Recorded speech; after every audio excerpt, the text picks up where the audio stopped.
नमस्कार, जय माता दी, ओम नमः शिवाय। मैं हूं आपके अपनी लाइफ डिजाइनर आचार्य जीतू सिंह। महाशिवरात्रि का बहुत ही सुनहरा अवसर है पति पत्नी में प्रेम जगाने का। अगर पति पत्नी का रिश्ता तलाक तक पहुंच चुका है, अगर पति पत्नी के रिश्ते में वो आपस में वो ज़्यादा बातें, जो एक प्यार था, जो एक अंडरस्टैंडिंग थी, वो नहीं है, अगर पति पत्नी के रिश्ते में झगड़े ज़्यादा हो रहे हैं, तनाव ज़्यादा हो रहा है, या फिर कोई तीसरा कारण बन रहा है आपके झगड़े के बीच का, तो आपको महाशिवरात्रि के पावन अवसर पर कुछ खास उपाय हैं वो ज़रूर करने हैं। क्योंकि ये शिवरात्रि का जो अवसर है, शिवरात्रि यानी शिव और शक्ति के मिलन की रात्रि है, तो ये आपको खाली हाथ नहीं लौटाएगी।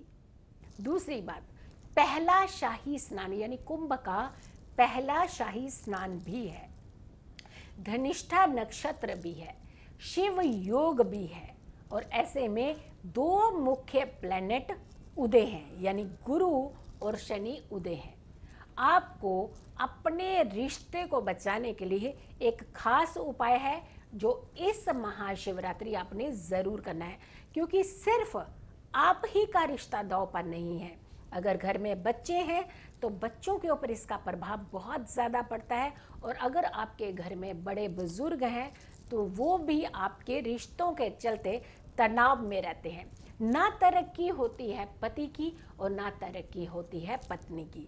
तो ये दोनों ऐसे रिश्ते हैं जहाँ एक हो जाना चाहिए। ऐसे रिश्तों को, जैसे कहा जाता है ना कि शिव और शक्ति का मिलन, शिवरात्रि का रूप जो आपके सामने आता है वो एक चमत्कारी रात का रूप, जो चमत्कारी शक्तियों का रूप बन जाता है। आपको उपाय करने से कुछ ऐसा ही फायदा होने वाला है।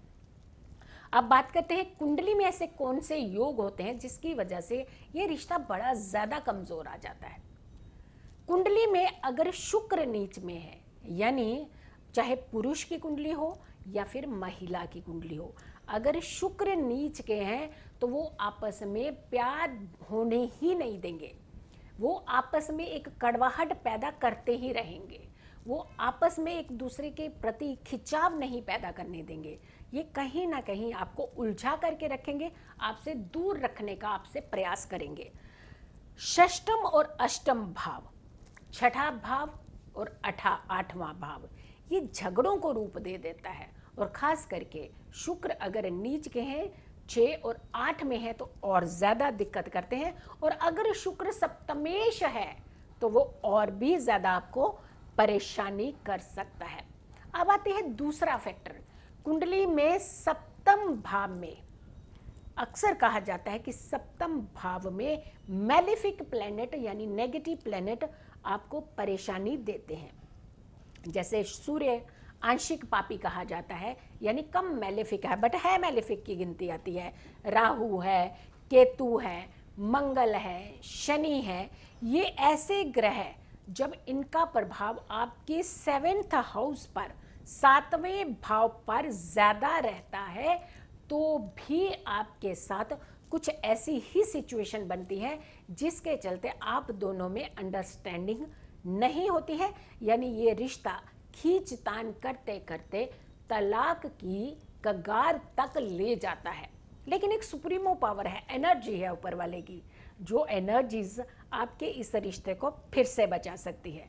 झगड़ा, कुंडली में कहा जाता है कि अगर जुपिटर अशुभ हो, या फिर जुपिटर यूं कहें कि सप्तमेश है और सप्तमेश होकर के मैलेफिक प्लैनेट्स के साथ कॉम्बिनेशन बना रहा है, तो भी आपके घर में झगड़ों को ज़्यादा जगह मिलेगी, ना कि आपस में प्यार को जगह मिलेगी। और ऐसे में कहा जाता है कि जब भी पति पत्नी में थोड़े से डिस्प्यूट चल रहे होते हैं, झगड़े हो रहे होते हैं, लड़ाइयाँ हो रही होती हैं, या उसकी नींव ही पड़ती है, छोटे छोटे झगड़े कल को बड़े होने लगते हों, तो ऐसे लोगों को शुक्र को हमेशा अपने बीच में जागृत रखना चाहिए, उसे एक्टिवेट रखना चाहिए।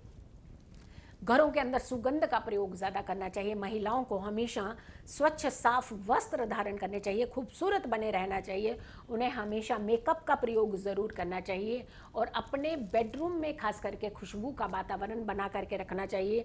कोई नेगेटिविटी, ऐसी चीज़ें नहीं होनी चाहिए जहां आपको लगता है कि ये कोई ऐसी फोटोग्राफ्स होती हैं जो बड़ा एग्रेसिव रूप धारण करती हैं। ऐसी कुछ पिक्चर्स नहीं होनी चाहिए उस रूम में। उस रूम में हमेशा एक खुशी का वातावरण रहना चाहिए। उस रूम में अंधेरा नहीं रखना चाहिए। शाम के समय खास करके कहते हैं कि पति पत्नी के रूम में अंधेरा नहीं होना चाहिए। कई बार बिजली बचाने के चक्कर में आप लोग अंधेरा कर देते हैं, लेकिन शाम के समय उज्ज्वला रखना उस कमरे में, उस घर में खास करके ज़रूरी होता है। जहाँ पे लड़ाई झगड़े, डिप्रेशन, टेंशन, ये ज़्यादा तनाव ज़्यादा होता है, वहाँ रोशनी की ज़्यादा ज़रूरत होती है। अब आपको करना क्या चाहिए, किस तरीके की रेमेडीज़ करनी चाहिए? वैसे तो आपको हमेशा रेमेडीज़ करते हैं, लेकिन महाशिवरात्रि पर एक खास रेमेडी है जो आपको ज़रूर करनी है। एक चुनरी ले लीजिए लाल रंग की, और साथ में एक पीले रंग का वस्त्र ले लीजिए, यानी 1.25 मीटर कपड़ा ले लीजिए। अच्छा कपड़ा, फाइन क्वालिटी का कपड़ा, खूब सजा हुआ भी ले सकते हैं। आपने एक मोली लेनी है।